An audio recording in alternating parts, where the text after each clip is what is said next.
Hallelujah, praise the lord. ఈరోజు మన లేఖన భాగము అపోస్తల కార్యములు 1వ అధ్యాయము 14వ వచనం. వీరందరూ వీరితో కూడా కొందరు స్త్రీలను యేసు తల్లియైన మరియయు ఆయన సహోదరులను ఏక మనసుతో ఎడతెగక ప్రార్థన చేస్తుండ్రి. ఆమేన్. హల్లెలూయా, హల్లెలూయా, హల్లెలూయా. స్తోత్రం. మన ప్రభువును ప్రియరక్షకుడైనటువంటి నజరేయుడైన యేసు క్రీస్తు ప్రశస్తమైనటువంటి నామంలో మీ అందరికీ ప్రత్యేకమైన వందనాలు తెలియజేస్తున్నాను. దేవుని స్తోత్రం. హల్లెలూయా, స్తోత్రం. ఉదయకాలాన టీవీ చూడడం అంటే చాలామందికి కష్టం. అంటే చూసేవాళ్ళు కూడా ఉన్నారు, లేరని కాదు. ఒక గృహాన్ని కొన్ని సంవత్సరాల క్రితం విజిట్ చేయడానికి వెళ్ళినప్పుడు వారు ఉదయాన్నే ఒక టీవీ కార్యక్రమం చూస్తూ ఉన్నారు. డిబేట్, ఒక 3-4 పార్టీ వాళ్ళు కూర్చొని ఒకరేదో మాట్లాడుతున్నారు, ఇంకోరేదో మాట్లాడుతున్నారు. అంతా చేపల మార్కెట్లో ఉన్నట్టుగా అంతా కొట్లాడుకుంటున్న పరిస్థితి. నేను చెప్పాను, ఉదయాన్నే ప్రశాంతంగా ఉండకుండా ఈ గొడవలు, ఈ వాగ్వివాదాలు, ఈ డిబేట్లు యొక్క అవసరం ఏముందని అడిగాను. అదొక టైంపాస్ అని చెప్పుకున్నారు వాళ్ళు. నేను ఎందుకు చెప్తున్నానంటే, ఉదయకాలాన దేవుని వాక్యం వినడం కొద్ది కష్టమే. ఏదైనా ప్రశాంతంగా ఏదైనా మ్యూజిక్ వినాలనో, ఏదైనా సాంగ్ వినాలనో, ఎవరి వర్క్స్లో వారు బిజీగా ఉన్నారు ప్రజలు. ఇంగ్లీష్లో బిజీ అనేటువంటి మాట మనం రెస్ట్లెస్గా ఉండడం, లేకపోతే తీరిక లేకుండా ఉండడం, BUSY బిజీ.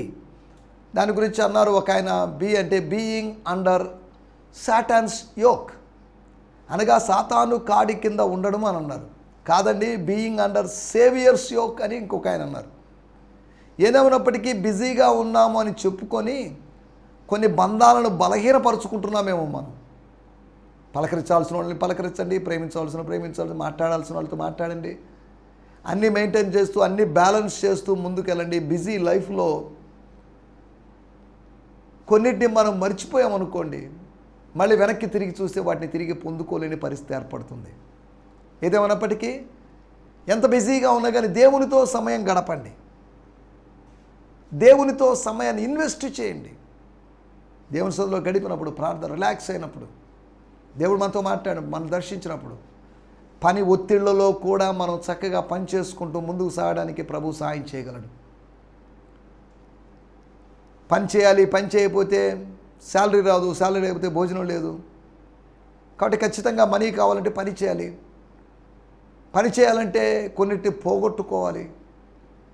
లేదు, హనోకులాగా ఫ్యామిలీని, స్పిరిచువాలిటీని, లోకాన్ని, ఆత్మీయతను, దేవుణ్ణి, దేవుడు అనుగ్రహించిన కుటుంబాన్ని బ్యాలెన్స్ చేసుకుంటూ వెళ్ళగలిగితే, కానీ ఫైనల్గా అతడు దేవునికే ప్రాధాన్యత ఇచ్చాడు, దేవునితో నడిచాడు, దేవునితో వెళ్ళిపోయాడు, అది వేరే విషయం.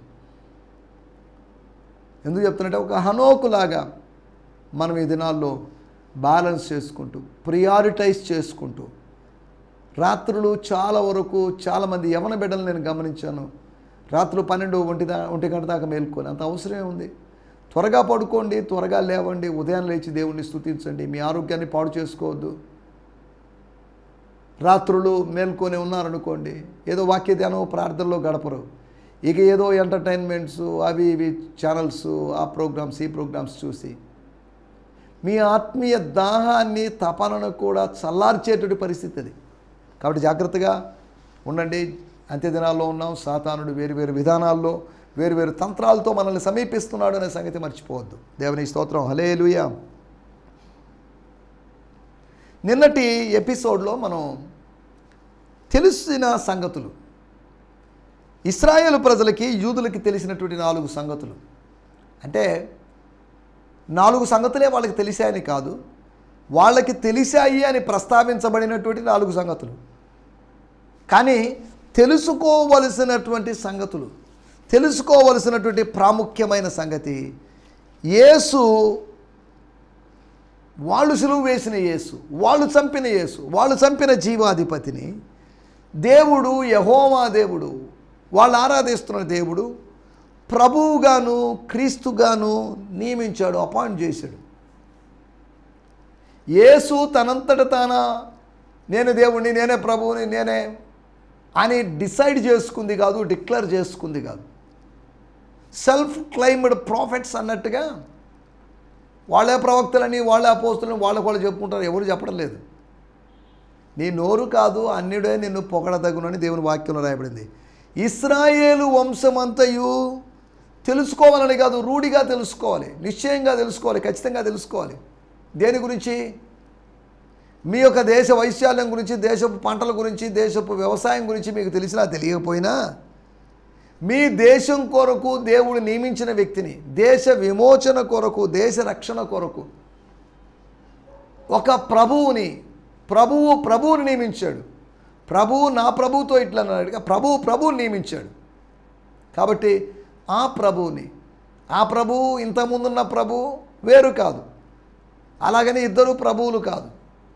వీటిని మనం జాగ్రత్తగా ఆలోచించాలి. ఇశ్రాయేలు జనాంగమంతయు రూఢిగా తెలుసుకోవాలని రాయబడింది. ఒక మాట చదువుతాను. 1 కొరింథీయులకు రాసిన పత్రిక 8వ అధ్యాయము 2వ వచనము 150వ పేజీ. ఒకడు తనకేమైనను తెలియననుకొని ఉంటే తాను తెలుసుకునేవలసినట్లు ఇంకనూ ఏమీ తెలుసుకున్నవాడు కాడు. ఎవరైనా ఒకడు తనకేమైనా తెలియననుకుంటే, నాకు ఫలాంది తెలుసు, నాకు ఫలాని శాస్త్రం తెలుసు, ఈ శాస్త్రం తెలుసు, నాకు థియాలజీ తెలుసు, నాకు క్రిస్టాలజీ తెలుసు, లేదా నాకు వేరే వేరే ఆలోచన తెలుసు అనుకుంటుంటే తాను తెలుసుకోవలసినట్లు ఇంకనూ ఏమీ తెలుసుకున్నవాడు కాదు. ఇక తెలుసుకోవడానికి ప్రయత్నం చేయండి, తెలుసుకోండి, నేర్చుకోండి, ప్రభు పాదాల దగ్గర నేర్చుకోండి. మత్తయి సువార్త 11వ అధ్యాయంలో నా యొద్దకు రండి, నేను మీకు విశ్రాంతిని ఇస్తానని చెప్పాడు. తర్వాత నా కాడి ఎత్తుకొని నా యొద్ద నేర్చుకోండి, నేను నేర్పించడానికి సిద్ధంగా ఉన్నాను, నేను శిక్షితుడనై పరలోకంలో నా తండ్రి చేత శిక్షణ పొంది వచ్చి ఉన్నాను, నేను నేర్పించడానికి వచ్చాను, నేను గురువుగా వచ్చాను, నేను బోధకుడుగా వచ్చాను. నా యొద్ద నేర్చుకోండి. బుద్ధి జ్ఞానములో సర్వ సంపదలు నాలో గుప్తమైనవి, యేసులో గుప్తమైనవి. స్తోత్రం. ఇలా తెలుసుకున్న తర్వాత మళ్ళీ ఇంకో సమస్య ఉంది. జ్ఞానము ఉప్పొంగజేయును. స్తోత్రం. జ్ఞానము ఉప్పొంగజేస్తుంది. 1 కొరింథీ పత్రిక 13వ అధ్యాయంలో రాయబడింది, ప్రేమ ఉప్పొంగదు, జ్ఞానము ఉప్పొంగేటట్టు చేస్తుంది, రెచ్చిపోయేటట్టు, రేగిపోయేట. నేను ఎవరినో తెలుసా, నాకు అది తెలుసు, ఇది తెలుసు, నాన్ని తెలివితేటలు మీకు ఉన్నాయా అని మాట్లాడడం ఆరంభిస్తాడు. దాని ద్వారా అది దేవుని నామానికి దూషణ కలిగే విధంగా, దేవుని నామానికి అవమానం కలిగే పరిస్థితి. కాబట్టి ఇశ్రాయేలు ప్రజలు తెలుసుకుంది యూదా మరణం గురించి, దావీదు యొక్క సమాధి గురించి, ఒక జ్ఞాపకాన్ని వాళ్ళు, ఒక ఏన్షియంట్ థింగ్ని, పురాతనమైన దాన్ని కాపాడుకుంటూ వస్తున్నారు. కొన్ని వేల సంవత్సరాలుగా దావీదు సమాధిని వాళ్ళు ప్రొటెక్ట్ చేసుకుంటూ వస్తున్నారు. దావీదు సమాధిని గురించి, దేవుని కుమారుడైనటువంటి యేసుక్రీస్తు నామములో జరిగినటువంటి, పుట్టినది మొదలుకొని కుంటివాడైనటువంటి ఒక వ్యక్తి జీవితంలో జరిగినటువంటి స్వస్థత, ఆ సూచక్రియ, ఆ సైన్, ఆ నోటబుల్ సైన్, గుర్తించదగినటువంటి, చెప్పుకోదగిన ప్రసిద్ధమైనటువంటి కార్యాన్ని గురించి వాళ్ళు తెలుసుకున్నారు, వాళ్ళు మర్చిపోలేదు. 4వది మనం ఆలోచించినట్టు విషయం, యేసుక్రీస్తు యొక్క శిలువ త్యాగం, కల్వరి కొండ మీద కపాలమనబడే స్థలంలో జరిగినటువంటి త్యాగము ఒక మూలన జరిగింది కాదు. It was not happen in a corner. ఏదో ఒక మూలన జరిగింది కాదు, అనామకంగా జరిగింది కాదు. అనగా యేసు మరణానికి అంత ప్రాధాన్యత ఉంది. యేసు మరణానికి యూదా చరిత్రలోనూ, మానవ చరిత్రలోనూ, క్రైస్తవ చరిత్రలోనూ ప్రాముఖ్యత ఉంది. మానవ వ్యక్తిగత జీవిత చరిత్రలో కూడా యేసు ప్రభు మరణానికి ప్రాధాన్యత ఉంది. యేసు ప్రభు మరణం అవశ్యం. యేసు ప్రభు మరణించాడు కనుక తిరిగి లేచాడు కనుక వెళ్ళిపోయాడు కనుక మరలా వస్తాడు. ఇవన్నీ ఒకదానికొకటి అనుసంధానంగా ఉన్నటువంటి సత్యాలు, ఒకదానికొకటి అనుసంధానంగా ఉన్నటువంటి అనుభవాలు. దేవుని స్తోత్రం. హల్లెలూయా. కాబట్టి తెలుసుకోవాల్సిన సత్యం అదే. యేసు ఎవరు? యేసుని భక్తులందరూ చెప్తే ఆయన ప్రభు అయినోడు కాదు. యెరూషలేములో వాళ్ళందరూ చెప్తే, వాళ్ళ కులం వాళ్ళు, వాళ్ళ గోత్రం వాళ్ళు చెప్తే ఆయన దేవుడైన వాడు కాదు. దేవుడు డిక్లేర్ చేశాడు, స్వర్గంలో దేవుడు అనగా వారు యూదులు ఆరాధిస్తున్నటువంటి దేవుడు ప్రకటించినటువంటి ప్రభు. దేవుని స్తోత్రం, హల్లెలూయా. కాబట్టి మనం తెలిసిన సంగతులు ఉన్నాయా? మనకు సంగతులు తెలుసా? దేవునికి స్తోత్రం. తెలిసిన సంగతులంత మాత్రాన తెలియని సంగతులు లేవని కాదు, తెలియని సంగతులు బోల్డ్ ఉన్నాయి. తెలిసింది మనకు 1% ఏదో ఉంటుంది, తెలియాల్సింది 99% ఉంది. సరే, దేవుని స్తోత్రం, హల్లెలూయా. ఈ సమయంలో మన దేవుని వాక్యాన్ని ధ్యానించుకుందాం. మన ధ్యానం నిమిత్తమై అపోస్తుల కార్యములు 1వ అధ్యాయము 14వ వచనం. Book of acts 1:14. వీరందరూ వీరితో కూడా కొందరు స్త్రీలను యేసు తల్లి అయిన మరియయు ఏక మనసుతో ఎడతెగక ప్రార్థన చేయుచుండ్రి. నేను ఫాదర్స్ లైఫ్ న్యూ టెస్టిమెంట్లోను, తర్వాత టీపీటీలోను నేను చదువుతాను, తర్వాత వాడుక భాషలో తెలుగులో చదువుకుందాం. 1వ అధ్యాయము 14వ వచనము. These all with one passion, these all వీరందరూ with one passion continued diligently in prayer with the women Mary the mother of Jesus and with his brothers. దేవుని స్తోత్రం. అలాగే దీంట్లో బ్రియాన్ సిమన్స్ దాంట్లో కూడా నేను చదువుతున్నాను. 1వ అధ్యాయము 14వ వచనం. స్తోత్రం, స్తోత్రం, స్తోత్రం. 13, 14 కలిసి ఉన్నాయి ఇక్కడ. Arriving there they went in to a large second floor room to pray. స్తోత్రం. అప్స్టైర్స్ రూమ్ అన్నమాట.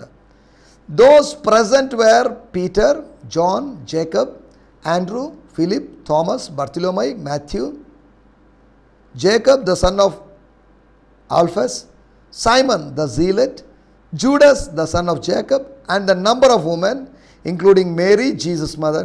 His brothers were there as well. All of them were united in prayer, gripped with one passion, interceding night and day. ఇది last మాట, మనకు కావలసినటువంటి మాట. స్తోత్రం. ఆయన యొక్క తోబుట్టువులు, his brothers, siblings, his brothers were there as well. Where? In the upper room. Adi big upper room, large upper room, large second floor room. All of them were united in prayer, gripped with one passion. అంటే ఏంటి? Prayer with one soul. వాళ్ళందరికీ వేరు వేరు ఆత్మలు ఉన్నట్టు కాదు, వాళ్ళ ఆత్మలన్నీ కలబోసుకొని ఏకాత్మ అయినట్లుగా, వారు ఒకటే అయినట్టుగా, ఇశ్రాయేలీలందరూ ఒక్క మనుషుడైనట్లుగా అని పాత నిబంధనలో ఒక చోట చెప్పినట్లుగా, ఇశ్రాయేలులందరూ ఒక్క మనుషుడైనట్లుగా అన్నట్లుగా, ఇక్కడ ఉన్నటువంటి ఏర్పరచబడిన వాళ్ళు, యేసు ఏర్పరచుకున్న వాళ్ళందరూ ఒక్క ఆత్మ అయినట్లుగా. స్తోత్రం. ఇంటర్సీడింగ్ నైట్ అండ్ డే, రాత్రి పగలు, దివారాత్రము వారు విజ్ఞాపన చేస్తున్నారు. దేవర్ ఇంటర్సీడింగ్, దేవర్ ప్రార్థన చేస్తున్నారని కాదు, వాళ్ళు విజ్ఞాపన చేస్తున్నారు. స్తోత్రం. 120 మంది కింద రాయబడింది 15వ వచనంలో. ఆ కాలం ముందు ఇంచుమించు 120 మంది.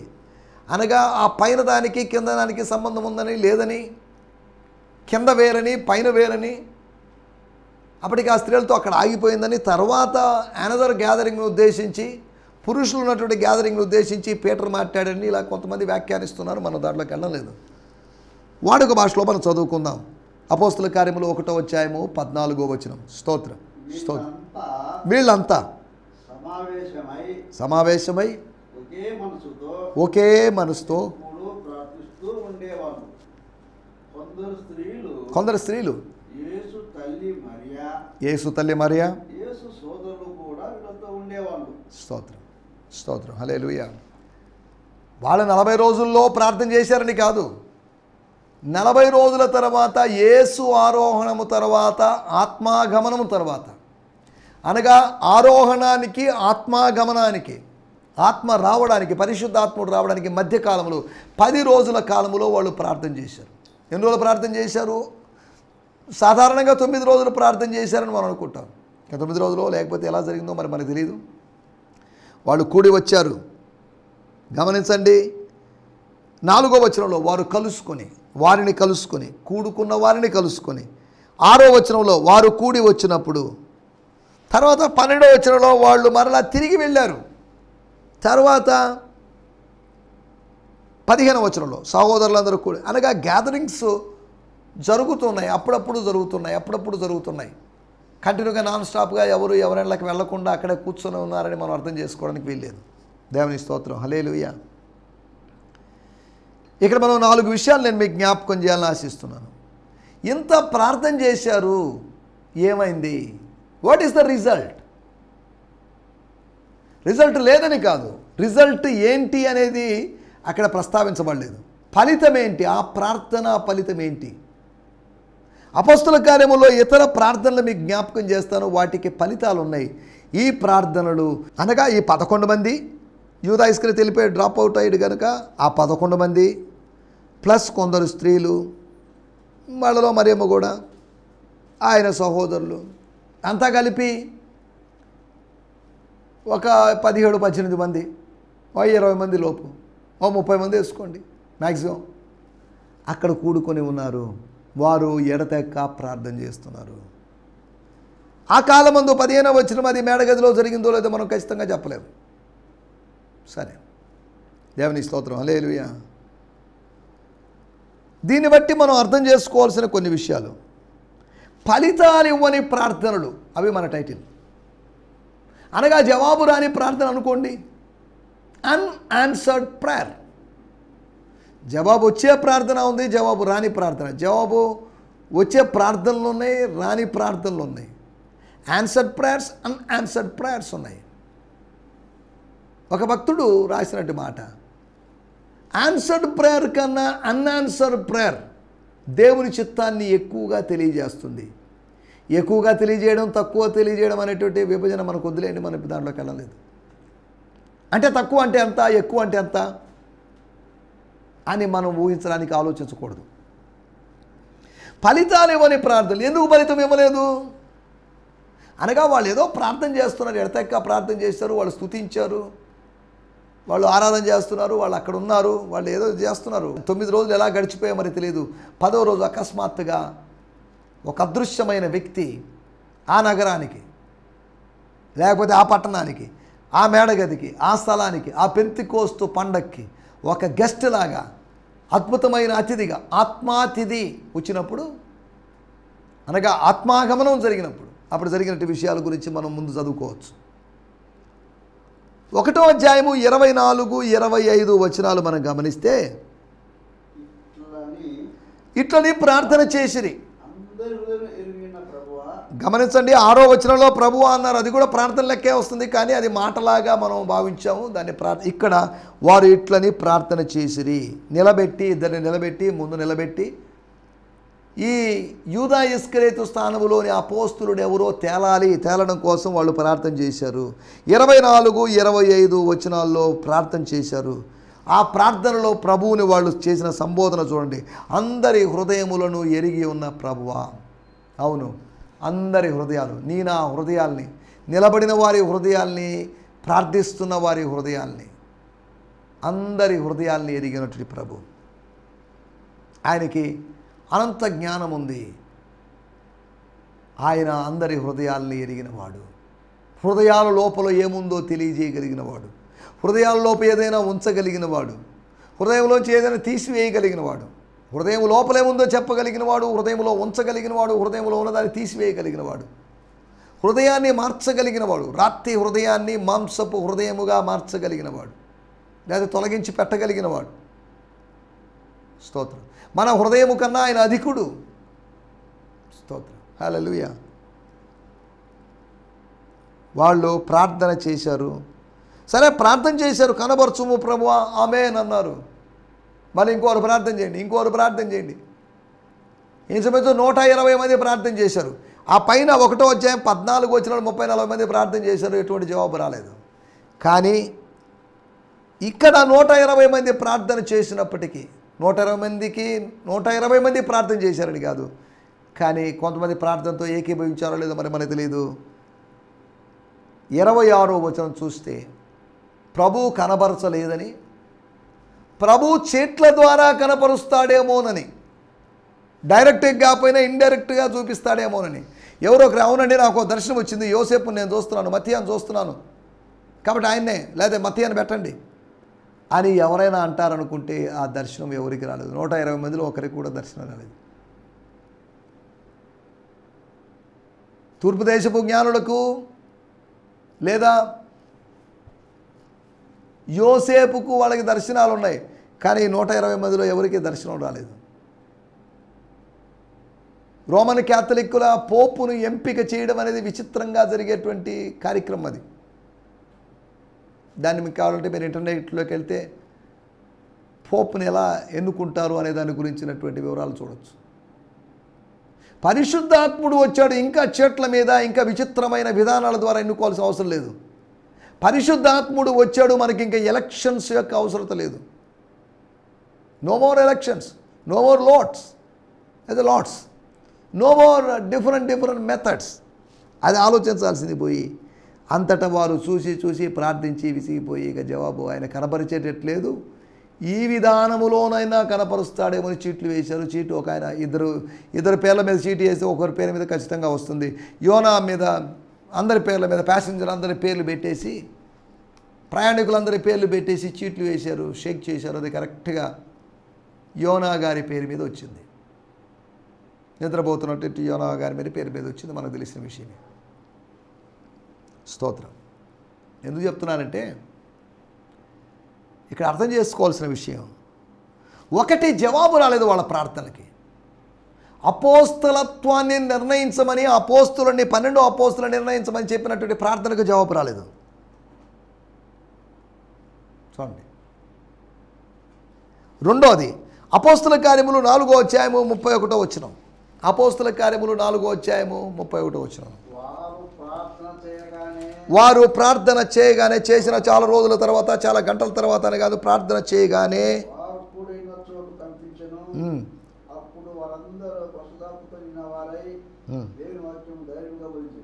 దేవుని స్తోత్రం. హల్లెలూయా. As they prayed, the earth shook beneath them. భూమి వాళ్ళ కింద ఉన్న భూమి కదిలిందట. causing the building they were in to tremble.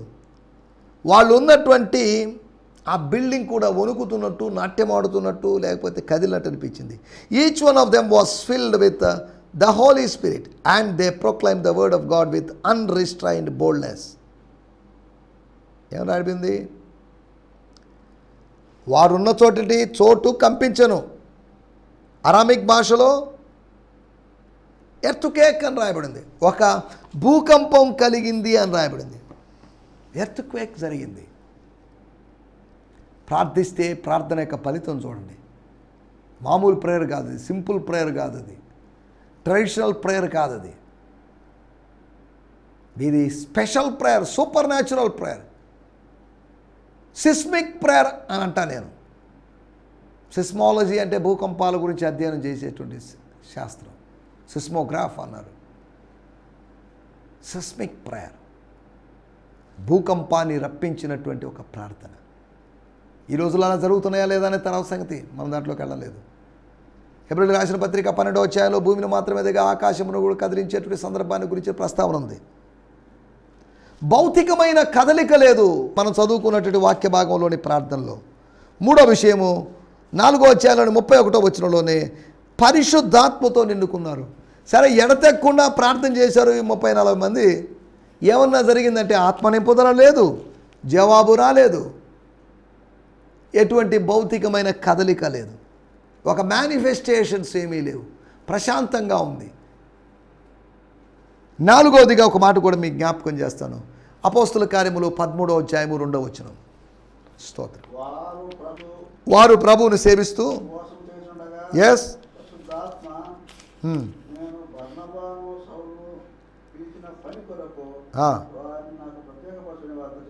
దేవుని స్తోత్రం. హల్లెలూయా.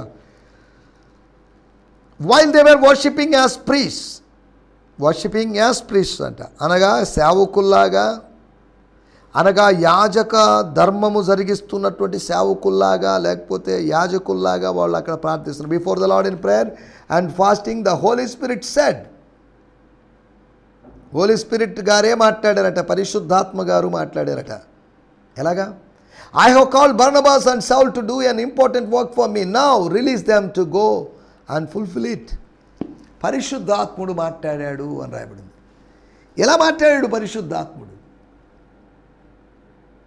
పరిశుద్ధాత్మకు మాట్లాడడానికి ఒక స్వరం కావాలి, ఒక స్వరపేటిక కావాలి. అది నువ్వు నేనే. పరిశుద్ధాత్ముడు అక్కడున్న దాసుల ద్వారా, ప్రవక్తల ద్వారా ఎవరో ఒకరికి ఇన్స్పిరేషన్ ఇచ్చి ఒక ప్రవచన వాక్కు వచ్చి ఉంటుంది, ప్రొఫెటికల్ వర్డ్ వచ్చి ఉంటుంది. ఫ్యూచరిస్టిక్ అయినా లేకపోతే జనరల్ అయిన అడ్మానిషన్ సంబంధించినట్టు మాట అయినా ఏదైనా కావచ్చు. ఆ మాటల యొక్క ఉద్దేశం, వారు ప్రార్థించారు, ఉపవసించారు. ఇక్కడ వీళ్ళు ఎర్తెక్క ప్రార్థన చేశారు కానీ ఉపవాసం లేరు. ఉపవాసం ఉంటే బాగుండేదేమో అని మనం ఆలోచించడానికి వెళ్ళేది. ఒకటే, జవాబు రాలేదు, ప్రత్యుత్తరం రాలేదు. రెండోది, ఎటువంటి ప్రదేశ కంపము లేదు. మూడోది, పరిశుద్ధాత్మ చేత నింపబడిన అనుభవం లేదు. నాలుగోది, ప్రవచనం లేదు. మన టైటిల్ చూడండి, ఫలితాలు ఇవ్వని ప్రార్థన. మన ప్రార్థనలు కొన్ని మన ఎదలోకి తిరిగి వస్తాయి. ఫలితాలు ఇవ్వని ప్రార్థనలు చేస్తూ ఉన్నామా? రిజల్ట్ లేని ప్రార్థనలు, ఫెయిల్ అయ్యే విధంగా మనం పరీక్ష రాసామనుకోండి, దానివల్ల ఫలితం ఏంటి? చదివాం పరీక్ష రాసాం, అయినా ఫెయిల్ అయ్యాం, దానివల్ల ప్రయోజనం ఏంటి? ఫలితాలు ఇవ్వని ప్రార్థనలు. వాళ్ళని కనిపెట్టమని చెప్పాడు, వాళ్ళు కనిపెట్టారు, ప్రార్థనలో కనిపెట్టారు, ప్రార్థిస్తూ కనిపెట్టారు అర్థం చేసుకోవచ్చు. కానీ వాళ్ళ ప్రార్థనకు ఫలితం రాలేదు. ప్రార్థనకు ఫలితం రానంత మాత్రం నిరాశ చెందాల్సిన అవసరం లేదు. వస్తుంది, ఆలస్యంగా అయినా జవాబు వస్తుంది. లూకాసు వార్త 1వ అధ్యాయంలోని మాటలు ఆధారంగా చేసుకొని, నీ ప్రార్థన వినబడినది అని జకర్యాతో దేవుని దూత అన్నప్పుడు, ఏ ప్రార్థన, ఎప్పుడు ప్రార్థన? ఎప్పుడో చాలా సంవత్సరాల క్రితం, చాలా నెలల క్రితం, చాలా రోజుల క్రితం చేసిన ప్రార్థన ఉండొచ్చు. నీ ప్రార్థన స్వర్గం వింటుంది, నీ ప్రార్థన ప్రభువు వింటున్నాడు, రికార్డ్ అవుతుంది అక్కడ. కాబట్టి ప్రార్థన నిర్లక్ష్యం చేయొద్దు. ఫలితం రాకపోయినా పర్లేదు, ఫలితం ఏమీ కానరాకపోయినా పర్లేదు, ప్రార్థించు, కన్నీరు కార్చు, ప్రభు స్పందిస్తాడు ఖచ్చితంగా. కాబట్టి నిరాశ చెందకుండా విసుగక నిత్యము ప్రార్థించడానికి ప్రభు మనకందరికీ సహాయం చేయునుగాక. ఆమేన్. హల్లెలూయా, హల్లెలూయా. మీ అందరికీ ఈ సందేశము మీకు ఆశీర్వాదకరంగా ఉందని నమ్ముచున్నాము. ప్రార్థన అవసరతల కొరకు మమ్మల్ని సంప్రదించవలసిన మా చిరునామా గిద్యోన్ మిషన్ చర్చ్, 6వ వీధి, శాంతినగర్, నెల్లూరు 4, ఆంధ్రప్రదేశ్. పిన్ 524004. మా ఫోన్ నంబర్లు 7036443613 మరి ఒక నంబర్ 9392293010. మా ఈమెయిల్ ఐడి gfihmi2015@gmail.com. దేవుడు మిమ్మును ఆశీర్వదించునుగాక. ఆమేన్.